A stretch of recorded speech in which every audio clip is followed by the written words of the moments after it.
pwedeng kainin. Uy, chocolate.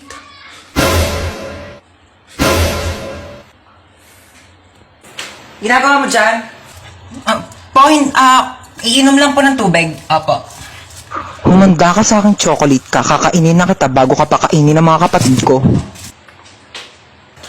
Dito ka muna ha, mamamalengke muna ako sa labas. Ulam natin mamaya ha. Sige po ma.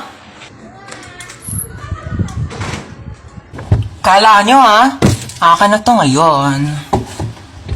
Yes, chocolate. Kala nyo. Sino may batang yun? Luto ko ng gulay. Ayan. Tabang, lagyan ko ng Nor Cubes. Asan yung Nor Cubes? Naglagay ako dito kanina. Nakita mo ba yung Nor Cubes? Bakit ang daming basura sa labas? Hubarin mo yung sapatos mo. Pasok muna ako, ang init kaya. Hubarin mo yung sapatos mo. Bawal magpasok ng sapatos dito sa loob ng bahay. Ito na nga, hubarin ko na.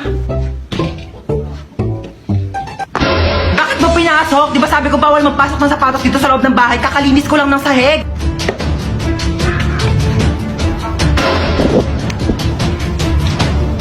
Lo, binato pa talaga yung sapatos ko sa labas eh.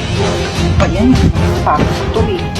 Yung sapatos ko to Mga sapatos ko to eh. Ito pa to si mama. Ma, bakit yung mga sapatos ko na dito sa basurahan? Diba sabi ko nga, bawal magpasok ng sapatos dito sa loob ng bahay. Lo, bakit mo naman nilabas lahat? Ang mamahal kaya ng mga sapatos ko. At saka di mo pwedeng basta-basta mo na lang iwanan dito sa labas yung mga sapatos ko. Eh paano kung may kumuha?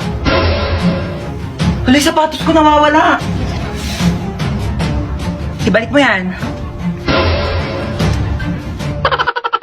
Uy, mama, si Cheska. Hello? Ikaw si Cheska, diba? Yung kaibigan ng anak ko. Lagi kanya ka nakwento sa akin. O, kamusta ka naman? Ay, ma-Amerikana siya. Hindi siya nakakaintindi ng Tagalog. Mag-English ka. I'm sorry.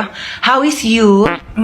Uy, ma, anong how is you? How are you? Ano how are you? How is you? Isa lang siya, edi is. Kapag dalawa siya, madami, are. I'm fine. That's good to hear. Oo. I'm just gonna ask if Princess can go with me. Where are you going? We're going on a vacation. I'm gonna bring her to America. America?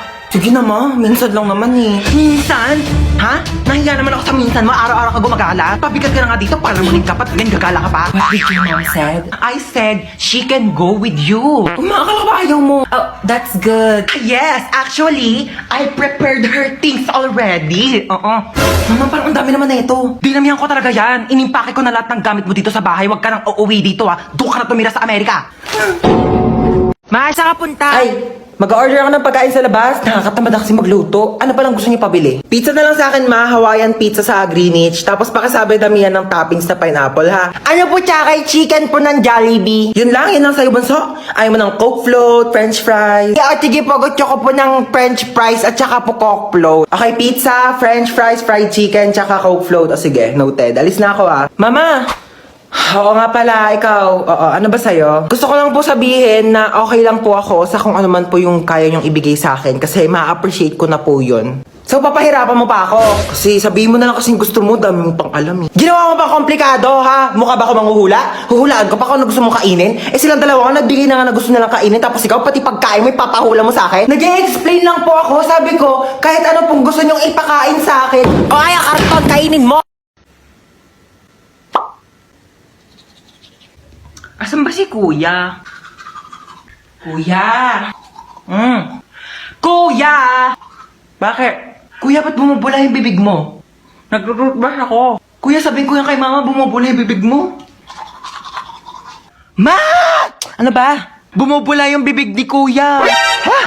Hindi ko alam kung bakit basta bumubula yung bibig ni Kuya. Doon tignan mo sa kusina. Po. Ano ka? Bumubula yung bibig mo. Naku po. Ano ba yun? Ano kaya nangyari sa kanya? Ay nako, na-engkanto yan. Ano na-engkanto? Nag-rootbrush na ako sa kusina. Itong batang to tawag dyan tawag. Alis na ako.